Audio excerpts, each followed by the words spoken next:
नल पुराण इतिहास के एपिसोड 154 में आप सभी विद्वानों का, श्रोताओं का और भक्तों का एक बार फिर से स्वागत और हार्दिक अभिनंदन है। रोजाना की तरह आज भी मेरे पास प्रसारित करने के लिए एक कमेंट है और कमेंट करने वाले हमारे एक महान सब्सक्राइबर, जो बहुत पुराने सब्सक्राइबर हैं, जब से हमने चैनल आरंभ किया था उसी समय के हमारे एक सब्सक्राइबर महोदय हैं और उनका नाम है सुबे सिंह ऑफिशियल। वो चैनल भी चलाते हैं, शायद ऐसा लगता है, और वो हरियाणा के पलवल जिले के रहने वाले हैं।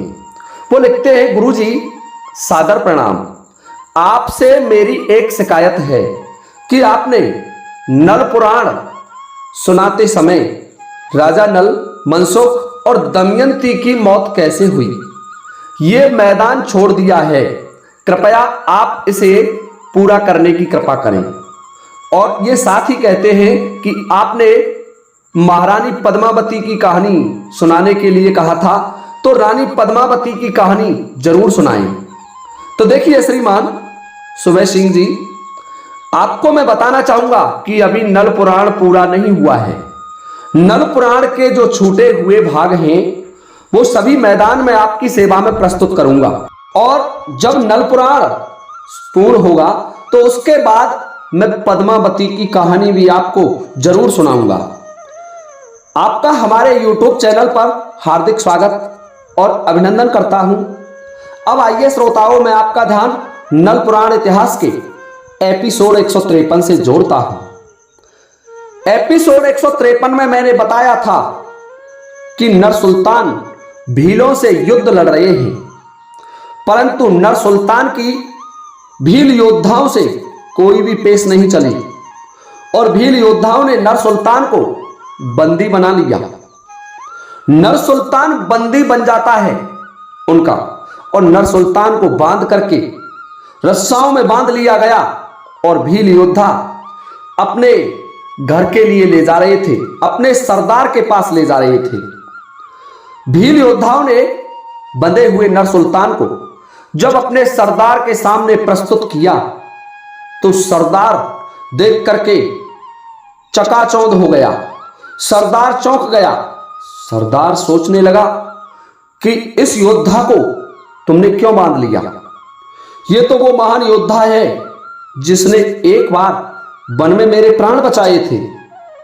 श्रोताओं, एक बार वो भीलों का सरदार वन में आखेट के लिए गया था, और जब वह आखेट कर रहा था तो उस पर एक साथ 4 सिंहों ने आक्रमण कर दिया, और जब 4 सिंहों से वो भीलों का सरदार घिर गया, अपनी मृत्यु नजदीक समझ करके वो डर की वजह से गिर जाता है भूमि पर। उसी समय नर सुल्तान उस जंगल में आखेट के लिए आए थे, और नर सुल्तान ने देखा कि ये 4 शेर इस एक इंसान को मार देंगे। ऐसा सोच करके नर सुल्तान ने उन शेरों को अपनी बाण वर्षा के द्वारा भगा दिया था। तो भील ने, जो भीलों का सरदार था, नर सुल्तान से वायदा किया था कि जब आपके प्राणों पर कोई भी कष्ट आए तो आप मुझे याद करना, मैं महाराज की सेवा अवश्य करूंगा। तो नर सुल्तान बंदी बनकर के भीलों के सरदार के पास पहुंचा, तो भीलों का सरदार अपनी जो कुर्सी थी, अपना सिंहासन था, उसे छोड़ देता है। खड़ा होकर के तुरंत नर सुल्तान के पास आया और अपने सेवकों से कहने लगे, अरे मूर्खों, ये मेरा मित्र है, ये महाराज हैं कीचकगढ़ के, इसको बंदी बनाने का दुस्साहस किसने किया? इनको क्यों बंदी बनाया? तुम नहीं जानते कि एक बार महाराज ने मेरे प्राण बचाए थे? श्रोताओं, भीलों के सरदार ने नर सुल्तान को खोल दिया और अपने जितने भी सैनिक थे, अनुयायी थे, उन सबको फटकार दिया और उनसे कहा कि इनका जितना सामान आपने लूटा है उस सामान को वापस लाओ, इनके घोड़े को वापस लाओ। देखिए, नर सुल्तान का भीलों का सरदार बड़ा स्वागत करता है। उनके बंधन खुलवा दिए जाते हैं और उन्हें बैठा दिया जाता है एक उचित आसन पर। भीलों का सरदार नरसुल्तान से कहने लगा कि हे महाराज, आपने हमें दर्शन दिए, आपकी बहुत बड़ी कृपा हुई, हम आपके आभारी रहेंगे। परंतु भूलवश हमारे ये सेवक आपको नहीं पहचान पाए, इसलिए आपको कुछ यातनाएं सहन करनी पड़ी। इसके लिए आपसे मैं इन सभी भीलों की तरफ से माफी मांगता हूं। नरसुल्तान कहने लगा कि हे भीलराज, आप महान हैं, आपने इतने दिन पहला कर्जा चुका दिया। अब मुझे शीघ्रता से जाना है, क्योंकि मेरी धर्म की बहन मरवन का भात भरना है। मुझे नरबरगढ़ पहुंचना है, मेरे पास समय नहीं है। कल शाम तक मुझे किसी भी हालत में नरबरगढ़ जाना होगा।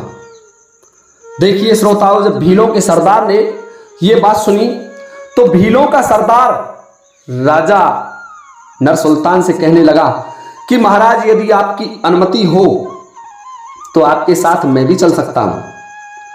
नरसुल्तान कहने लगा कि अवश्य आप मेरे साथ चल सकते हैं। देखिए श्रोताओं, नरसुल्तान का घोड़ा भीलों द्वारा लौटा दिया गया और नरसुल्तान उस घोड़े पर बैठ करके अपने उन मोती मालाओं को और रत्नों के हारों को लेकर के पुनः चल देते हैं नरबरगढ़ की तरफ। उनके साथ गंगाराम तोता और भीलों का सरदार भी चला जा रहा है। तीनों प्राणी चले जा रहे हैं नरबरगढ़ के लिए। घोड़ा था नरसुल्तान का, बड़ा तीव्र वेग से चलता था। नरसुल्तान समय से पहले नरबरगढ़ में पहुंच जाता है। नरसुल्तान का मरवन ने बड़ा स्वागत किया, बड़ा सम्मान किया, और जब शाम को भात पहनाया जाने लगा, दरवाजे पर भात पहन रहा था, तो उस समय नरसुल्तान ने मरवन को रत्नों से जड़ित हार पहनाए। श्रोताओं, मरवन अपने धर्म के भाई नरसुल्तान से भात पहन करके बड़ी प्रसन्न हुई। जब भात पहन जाता है तो उसके बाद महाराज ढोल कुंवर मन में विचार करने लगे। नरसुल्तान को अपने पास बुलाया और कहने लगे कि नरसुल्तान, कल प्रातःकाल यहां से बारात रवाना होगी। बारात की संपूर्ण व्यवस्थाएं तैयार करवा दी जाएं, समस्त राजाओं को बुलाया जाए, जो रिश्तेदार नातेदार जितने भी सहयोगी राजा हमारे यहां आए हुए हैं, उन सभी राजाओं को यहां आमंत्रित किया जाए। एक सभा का आयोजन करेंगे और उसमें बारात रवानगी के लिए विचार किया जाएगा।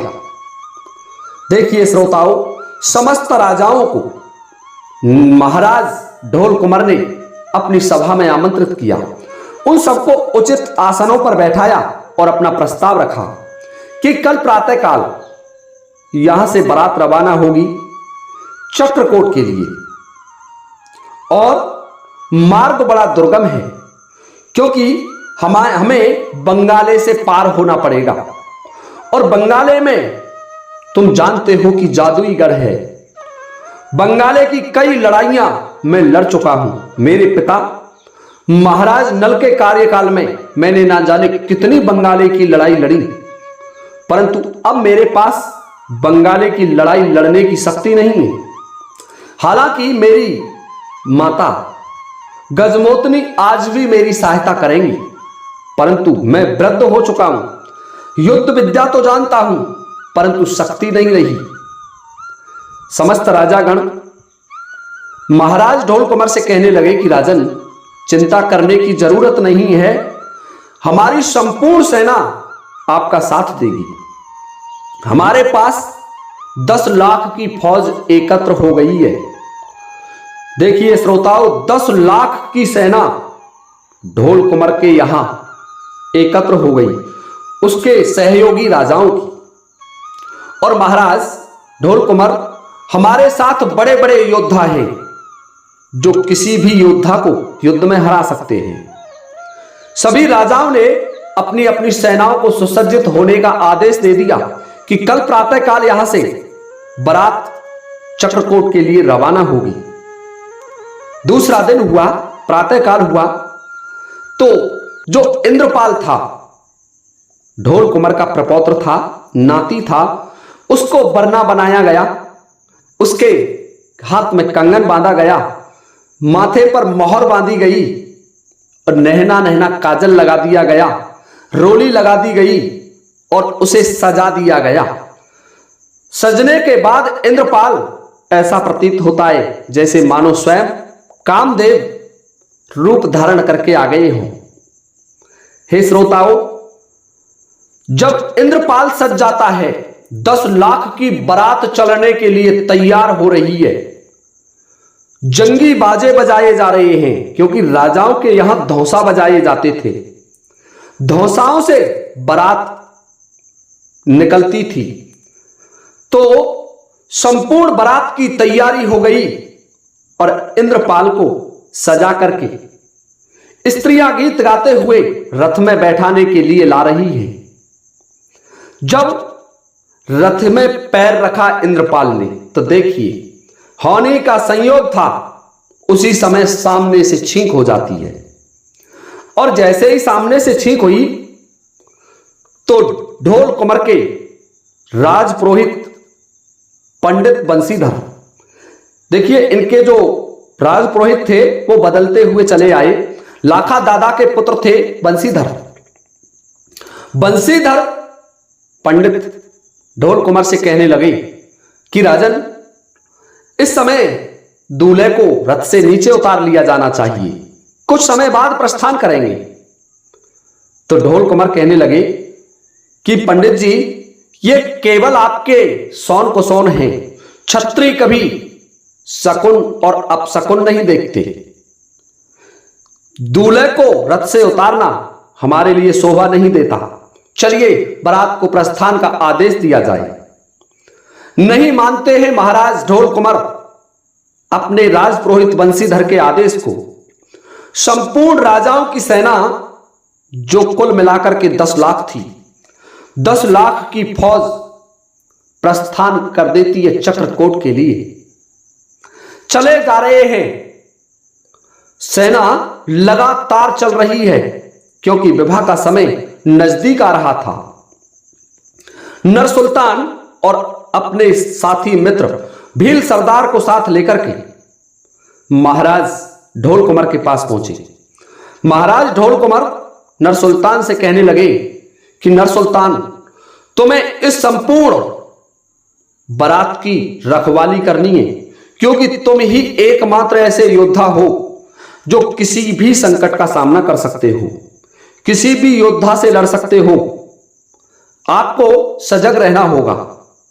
देखिए श्रोताओं, बारात चली जा रही है और जब 3 दिन का सफर हो गया तो बारात का पड़ाव बंगाले के मेड़े पर डाल दिया गया। ढोल कुंवर कहने लगे कि अब यहां से आगे बंगाला देश आरंभ होगा, बंगाले की सीमा आरंभ होगी। और जो ये क्षेत्र है बंगाला, ये जादुई क्षेत्र है। इस जादुई क्षेत्र को पार करना इतना आसान नहीं है। इसके लिए हमें कोई उपाय सोचना होगा। हमारे सभी राज्य पुरोहितों को बुलाना होगा और वो राज्य पुरोहित कोई शुभ मुहूर्त देख करके इस क्षेत्र से निकलने की अनुमति देंगे। श्रोताओं, ध्यान से सुनने की बात है कि ढोल कुंवर अपनी संपूर्ण सेना को चौकस कर देता है कि आपको निगरानी रखनी है, कोई भी अनहोनी घटना घटित नहीं हो जाए। वहीं बंगाले के मेड़े पर, बंगाले की सीम पर अपने तंबू डेरा सेना ने लगा दिए। सेना ने पड़ाव डाल दिया। सेना तो वहीं ठहर जाती है और ढोल कुंवर अपने पुत्र लक्ष्मी सेन को बुलाते हैं, जिसका नाम लक्ष्मी सेन भी है और चंद्रपाल भी वर्णित है। चंद्रपाल को बुलाया, नर सुल्तान को बुलाया और अपने सहयोगी राजाओं को बुलाया। सबको एक साथ बैठा करके कहने लगे कि यह क्षेत्र बंगाला है और इस बंगाले के क्षेत्र से मैं बहुत पहले से परिचित हूं।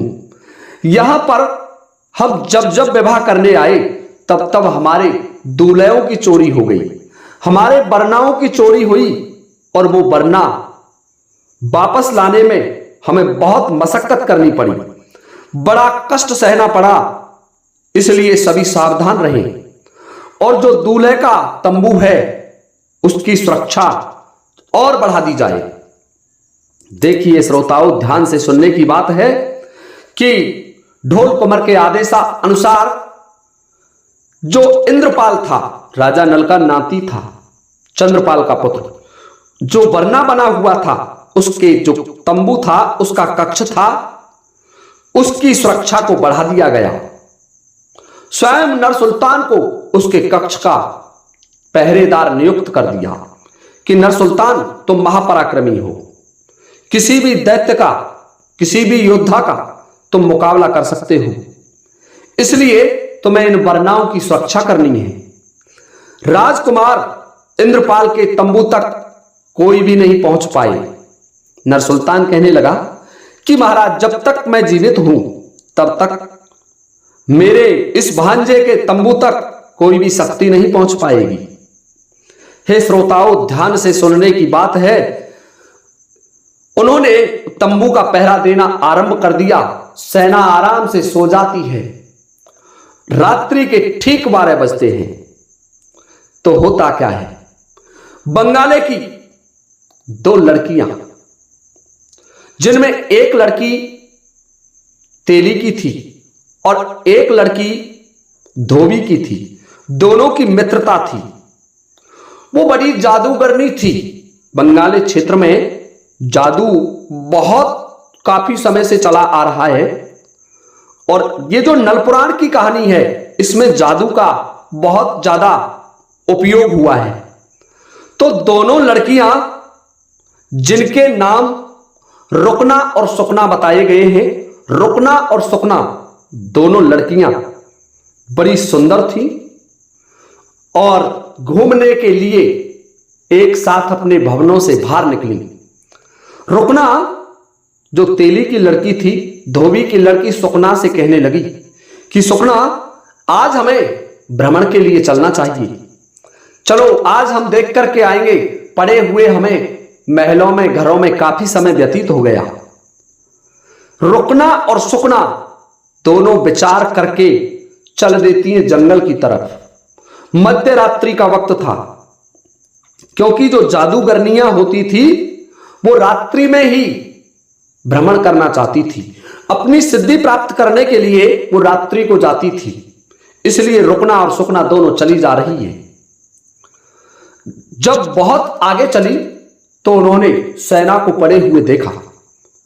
दोनों सहेलियां आपस में विचार विमर्श करके कहने लगी कि ये इतने मनुष्य कहां से आ गए, आखिरकार ये कहां जा रहे हैं। उन्होंने कभी राजाओं को नहीं देखा था। तो सुकना कहने लगी कि बहन, हो सकता है कोई प्रोग्राम हो, किसी के यहां विवाह हो, उसमें इतने आदमी आए हो। दूसरी सहेली बोली कि क्या ऐसा संभव है कि इतने आदमी और किसी सामान्य विवाह में आ सकते हैं? नहीं, मैंने राजाओं की बात सुनी है, हो सकता है ये किसी राजा की बारात हो, चल करके देखना चाहिए। दोनों लड़कियां चल देती हैं उस बारात को देखने के लिए। जब उस बारात में आई तो देखती हैं एक से एक योद्धा, एक से एक सुंदर, और सभी सेना सोई हुई है। अलग अलग तंबुओं में कुछ सैनिक पहरा दे रहे हैं। दोनों सहेली सोचने लगी कि ये तो कोई राजा है, पर ये जा कहां रहा है, इसका जाने का प्रयोजन क्या है? किसी राजा पर चढ़ाई करने तो नहीं जा रहा है। और जो एक तंबू है वो बड़े सुंदर तरीके से बना हुआ है और उस तंबू के बाहर एक कितना सुंदर युवक पहरा दे रहा है और देखने में ऐसा लगता है जैसे स्वयं कामदेव हो। रुकना और सुकना विचार करके वहां जादू चलाती है और जितने भी पहरेदार थे उन सबको सुला दिया। सभी पहरेदार सो जाते हैं और घूमती घूमती दोनों सहेलियां इंद्रपाल के तंबू पर आ जाती है, जहां उसका तंबू लगा हुआ है। और पहरेदार नर सुल्तान पहरा दे रहा है। रुकना अपनी सहेली सुकना से कहने लगी कि इस पर जादू चलाओ और पहले इस पहरेदार को, देखने में बड़ा सुंदर लग रहा है और किसी राजा का पुत्र दिखाई देता है, इसको जादू से सुला दीजिए। तो दोनों ने जादू चलाया और नर सुल्तान को बेहोश करके सुला दिया। नर सुल्तान भी सो जाता है और दोनों सहेली निर्बाध रूप से घूमती हुई उस तंबू के अंदर आ जाती है। तंबू के अंदर देखा तो एक सुंदर वरना सोया हुआ है और जो पहरा दे रहा है वो भी उससे कम नहीं है। दोनों सहेली आपस में बात करके कहने लगी कि कितने सुंदर राजकुमार हैं, इन दोनों का हरण कर ले चलें, एक से तू विवाह कर लेना, एक से मैं विवाह कर लूंगी। देखिए श्रोताओं, दोनों सहेलियों ने विचार विमर्श किया, दोनों पर जादू चलाया और जादू चला करके दोनों को तोता बना लिया। नर सुल्तान को और इंद्रपाल को तोता बना करके दोनों सहेली उन्हें अपने साथ ले जाती है। तंबू से बाहर आ गई दोनों और घूमती हुई अपने महलों में आ जाती है। नर सुल्तान को धोबी की पुत्री लेकर के आई और इंद्रपाल था, उसको तेली की पुत्री लेकर के आई। परम जादूगरनी थी दोनों और दोनों को अपने पास रखने लगी। बड़ी खुशी खुशी घर आ जाती है और जब प्रातःकाल हुआ तो संपूर्ण सेना जगी, जादुई प्रभाव हटा। तो देखते हैं महाराज ढोल कुमार कि जो वरना का तंबू था, दूल्हे का टेंट था, वह ना तो पहरेदार है और ना कोई चहल पहल है। ढोल कुमार उस तंबू की तरफ गए कि नर सुल्तान आखिरकार कहां चला गया। वह देखते हैं तो ना नर सुल्तान मिला और ना इंद्रपाल मिला, दूल्हे और पहरेदार दोनों गायब। ढोल कुमार ने अपने सेनापतियों से पूछा कि ढोल कुमार कि इंद्रपाल और नर सुल्तान कहां गए, परंतु कोई जवाब नहीं दे पाया, किसी ने नहीं देखा। चारों तरफ घुड़सवार योद्धा दौड़ाए परंतु कहीं उनका कोई पता नहीं लगा। अब देखिए श्रोताओं, यहां से आगे का वर्णन मैं आपकी सेवा में अगले वीडियो में लेकर के उपस्थित हो जाऊंगा। तब तक के लिए आप सभी से चाहता हूं अनुमति इस वीडियो को विराम देने की। इसी के साथ जय हिंद, जय भारत।